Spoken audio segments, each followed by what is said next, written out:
नमस्कार। अगर देश के शहीद जवान के लिए आवाज उठाने के लिए मैं देशद्रोही कहलाया जाऊंगा तो मुझे गर्व है कि मैं देशद्रोही हूं। अगर इस बहुत बड़े इंटेलिजेंस फेलियर के लिए सरकार को कटघरे में रखना देशद्रोही कहलाना है तो मुझे गर्व है। अगर पाकिस्तानी आईएसआई के एजेंडे को इस देश में जो लोग पूरा कर रहे हैं, अराजकता फैलाकर, दंगे फैलाकर, अपने ही देश के नागरिकों को टारगेट करके, तो मैं देशद्रोही हूं। दोस्तों, आज एचडब्ल्यू न्यूज में सुनिए सरकार में मैं आपके सामने दो हैरत में डाल देने वाले, चौंका देने वाले तथ्य रखने वाला हूं। सबसे पहले दोस्तों, मेरे सामने यह रिपोर्ट है क्विंट की। क्विंट में उनकी जो रिपोर्टर है, उन्होंने सीआरपीएफ के एक सीनियर ऑफिशियल से बात की है और वो सीनियर ऑफिशियल क्या रहा है, सबसे पहले मैं आपको अंग्रेजी में बताऊंगा और फिर उसका तर्जुमा हिंदी में करूंगा। वो कहते हैं, lot of jawans got stranded in Jammu because of road blocks due to snowfall. Last convoy movement happened on 4th February. Hence, we wrote to our CRPF headquarters requesting them to provide us facilities to transit Jawans by air. But nothing happened. No one bothered to reply to us. CRPF के senior official ने Quint को कहा है कि जनवरी और फरवरी में जो बर्फ पड़ी थी, जिसके चलते बहुत जगह पर गतिरोध पैदा हो गए थे, उसकी वजह से हमारे कई जवान फंस गए थे। हमने सीआरपीएफ हेडक्वार्टर्स को खत लिखा कि आप हमें बाय एयर लिफ्ट कराएं, मगर हमारी तमाम गुजारिशों को अनसुना कर दिया। किसी ने हमारे लेटर का जवाब तक नहीं दिया। और 14 फरवरी को क्या होता है दोस्तों, यह मुझे आपको बताने की जरूरत नहीं है। वो घटना जिसने आप और हम सबको हिला दिया है, मगर हकीकत आपके सामने यह है। गृह मंत्रालय को सीआरपीएफ गुजारिश करता है कि उन 2500 सैनिकों को 78 बसों के जरिए ना सही, उन्हें आप बाय एयर पहुंचाइए, मगर इसे पूरी तरह से अनसुना कर दिया गया। और अब दोस्तों, आपके सामने दूसरा प्रमाण, और यह बहुत ही हैरत में डाल देने वाला है। दोस्तों, मेरे पास यह लेटर है। यह लेटर वरिष्ठ पत्रकार सैकत दत्ता ने अपने ट्विटर टाइमलाइन पर फ्लैश किया है।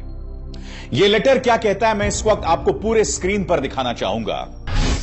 यह लेटर कहता है, और यह letter ministry of home affairs ने बीएसएफ को लिखा है।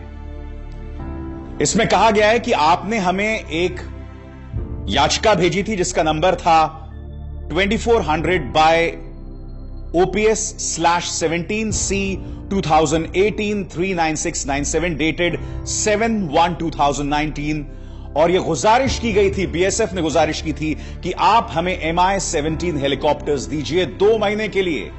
जनवरी और फरवरी के लिए यह गुजारिश की थी बीएसएफ ने।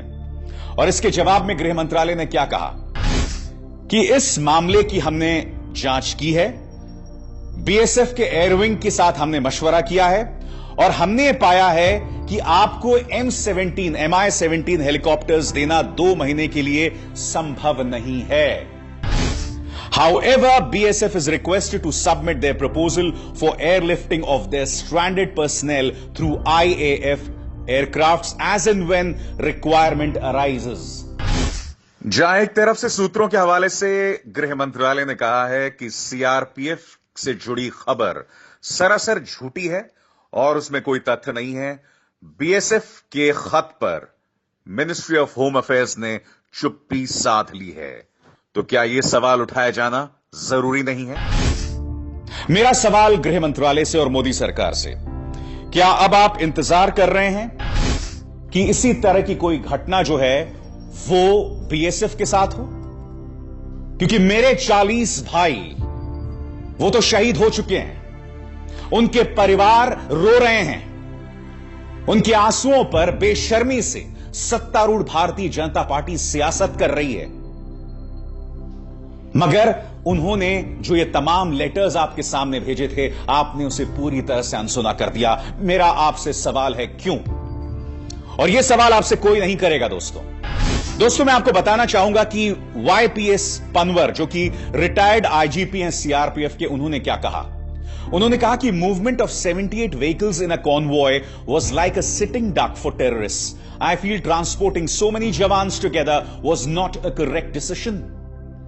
उन्होंने कहा कि 78 बसों को, और ये दोस्तों बसों थी, बुलेट प्रूफ बख्तरबंद गाड़ियां भी नहीं थी, बसों को इस तरह से ट्रांसफर करने के चलते आतंकवादी जो हैं वो बहुत ही आसानी से हमारे जवानों को निशाना बना सकते थे।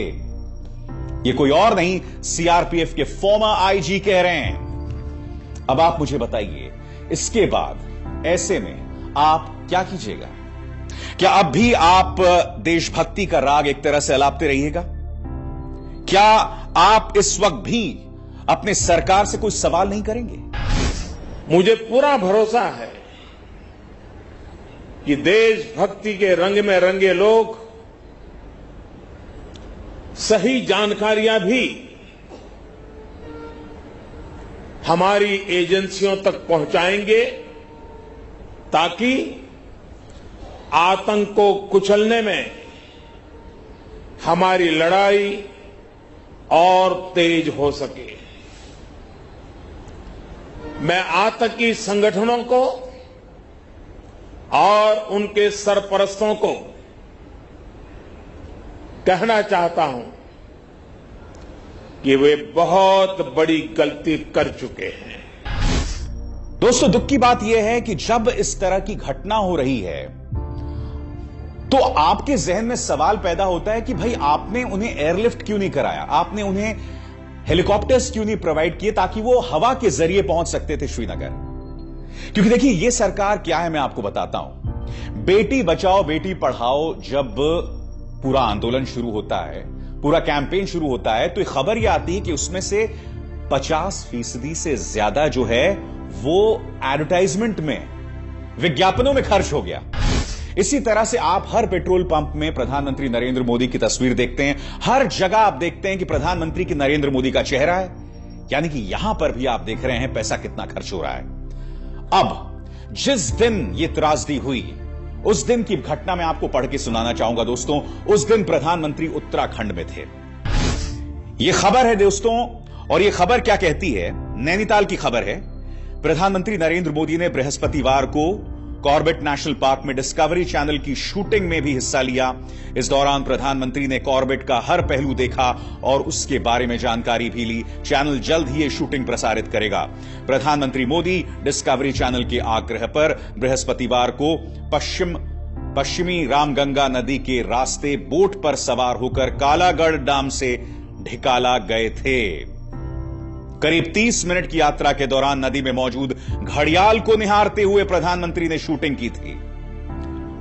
यह चीज डिस्कवरी चैनल में दिखाई दी। मुझे यह बात समझ नहीं आ रही है कि प्रधानमंत्री नरेंद्र मोदी को डिस्कवर करने के लिए उन्हें डिस्कवरी चैनल में दिखाने की क्या जरूरत है? और क्या आप सोच सकते हैं कि इसमें कितना पैसा खर्च हुआ होगा? क्या आप सोच सकते हैं कि प्रधानमंत्री नरेंद्र मोदी के ऑफिस को एक वेब पोर्टल ने यह अपील की थी, प्रधानमंत्री हमें यह बताइए कि जब आप 1 जनवरी से, इसी महीने की 1 जनवरी से आप जब तमाम जगहों पर जा रहे हैं आधिकारिक यात्राओं पर, उसी दौरान आप बीजेपी की चुनावी रैलियां भी कर रहे हैं, तो हमें बताइए कितना पैसा आपका आधिकारिक यात्रा पर खर्च हुआ और कितना पैसा बीजेपी का, यानी कि बीजेपी ने कितना पैसा दिया। इस खत का जवाब तक नहीं आया है। मैं ये नहीं समझ पा रहा हूं दोस्तों कि आखिर ये हो क्या रहा है, ये आखिर हो क्या रहा है, और इस तरह से क्या जान की कोई कीमत नहीं है? कुछ महीनों पहले ये हैं भारतीय जनता पार्टी के सांसद नेपाल सिंह। इनसे पूछा गया था, कुछ महीनों पहले एक और घटना हुई थी जिसमें कई सैनिक मारे गए थे। इनसे पूछा गया था, तब इनका जवाब था कि सैनिक तो मरते रहते हैं। सुनिए ये क्या कह रहे हैं। एक तो रोज मरेंगे आर्मी में। कोई ऐसा देश है जहां आर्मी का आदमी न मरता हो, झगड़ा हो?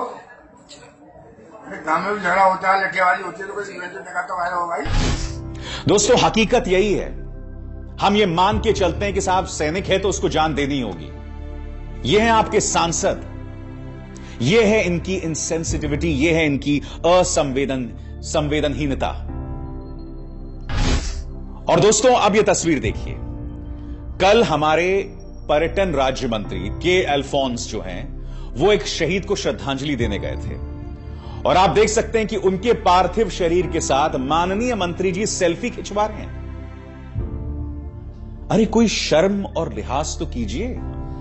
आप एक शहीद की लाश के साथ, उसके पार्थिव शरीर के साथ आप सेल्फी खिंचवा रहे हैं। क्या कोई शर्म, कोई लिहाज, कोई किसी तरह की कोई भी लिहाज नहीं रह गया है? और क्या इन मुद्दों को लेकर आपको सवाल नहीं करना चाहिए? मगर आप क्या कर रहे हैं दोस्तों?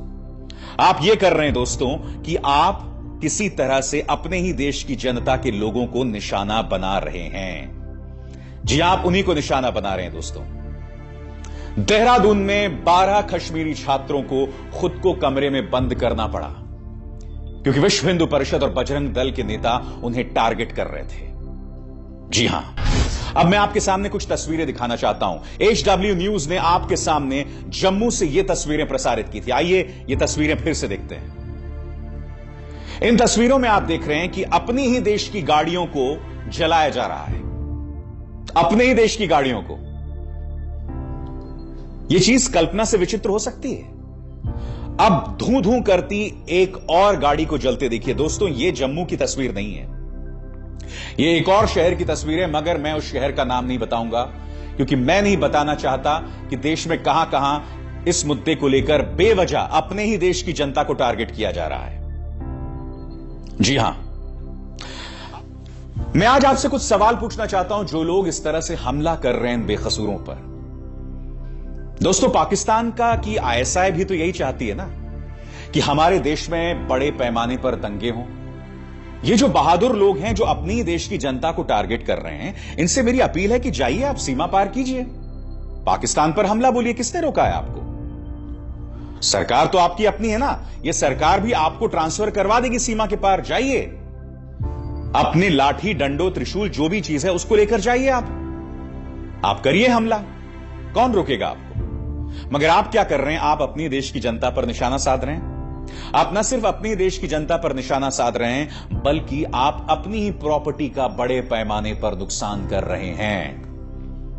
आप अपने देश में असुरक्षा का माहौल पैदा कर रहे हैं और इस मुद्दे को लेकर सरकार आपसे संयम बरतने की अपील भी नहीं कर रही है।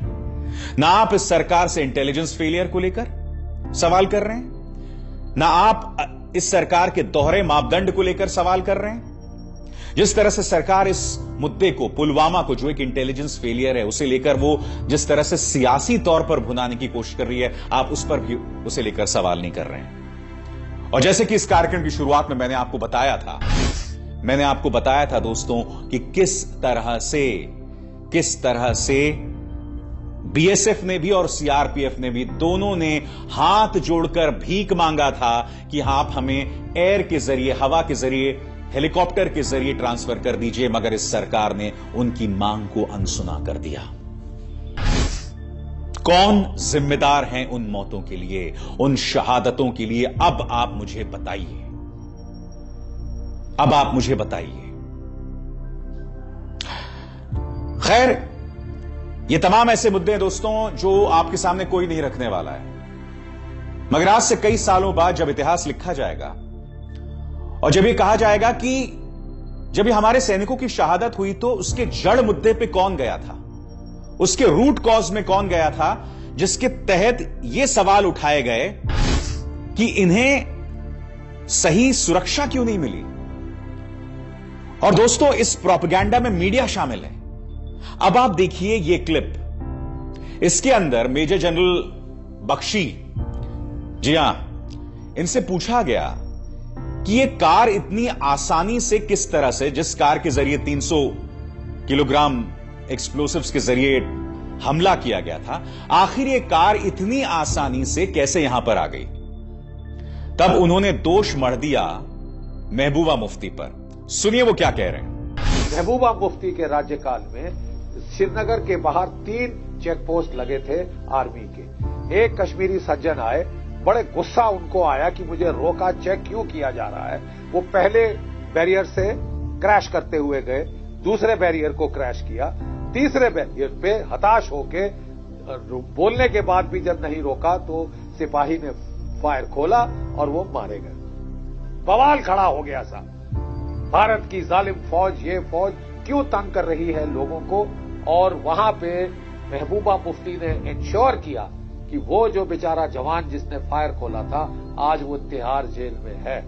जो आर्मी कमांडर थे उस वक्त के जनरल हुडा साहब, उनको बुलाकर पब्लिक अपॉलॉजी देनी पड़ी और वो बैरियर शैरियर वहां से हटा लिए। आज अगर ये गाड़ी क्लियर निकल जाती है साहब, तो कौन जिम्मेवार है? महबूबा मुफ्ती जवाब देगी। आज 29 लाशों को, 29 परिवारों को। अब यहां पर सवाल दो हैं दोस्तों। क्या वरिष्ठ पत्रकार ने, क्या वरिष्ठ एंकर ने दो सवाल उठाए। पहली बात यह कि क्या महबूबा मुफ्ती, जब उन्होंने मान लिया जाए कि इस तरह से तमाम बैरिकेड्स को हटाने का काम कर दिया पूरे कश्मीर में, तो उस वक्त वो किसके साथ सरकार में थी? और अगर उस जवान को जिसने गोली चला दी थी या जनरल हुडा पर जो कार्रवाई की गई थी, केंद्र में किसकी सरकार थी? बताइए। क्या यह पत्रकार ने सवाल पूछा? और क्या यह सवाल आपको नहीं पूछना चाहिए? आप नहीं पूछेंगे दोस्तों, क्योंकि आपके अंदर का जो बदनुमा चेहरा है ना, जिसके जरिए मैं अपने ही देश के लोगों को टारगेट करूंगा और उन्हें टारगेट करके कहीं ना कहीं मैं पाकिस्तानी आईएसआई के हाथ का खिलौना बन जाऊंगा। आप कठपुतली बन गए हैं पाकिस्तानी आईएसआई की। देशद्रोही आप हैं जो अपने ही देश की जनता को टारगेट कर रहे हैं। आप हैं देशद्रोही। सोचिएगा इस बारे में, क्योंकि मीडिया ने तो आपके सामने, आंखों के सामने पर्दा डाल दिया है। हकीकत से आप कोसों दूर हैं। यह हकीकत है आपकी। बहरहाल इसी तरह से मुद्दे मैं आपके सामने सुनिए सरकार में HW न्यूज में लाता रहूंगा। इजाजत दीजिए। मन बहुत दुखी है दोस्तों, क्योंकि न सिर्फ हमारे वीर जवान शहीद हुए हैं, बल्कि उस मौत के बाद असली सवाल, असली मुद्दे तक नहीं उठाए जा रहे हैं। इस वजह से मेरा दिल दुख रहा है। मुझे उम्मीद है कि आप इस दर्द को समझेंगे और जो रूट कॉज है, जो असल मुद्दा है, उसके सामने उसे आप संबोधित करेंगे। नमस्कार।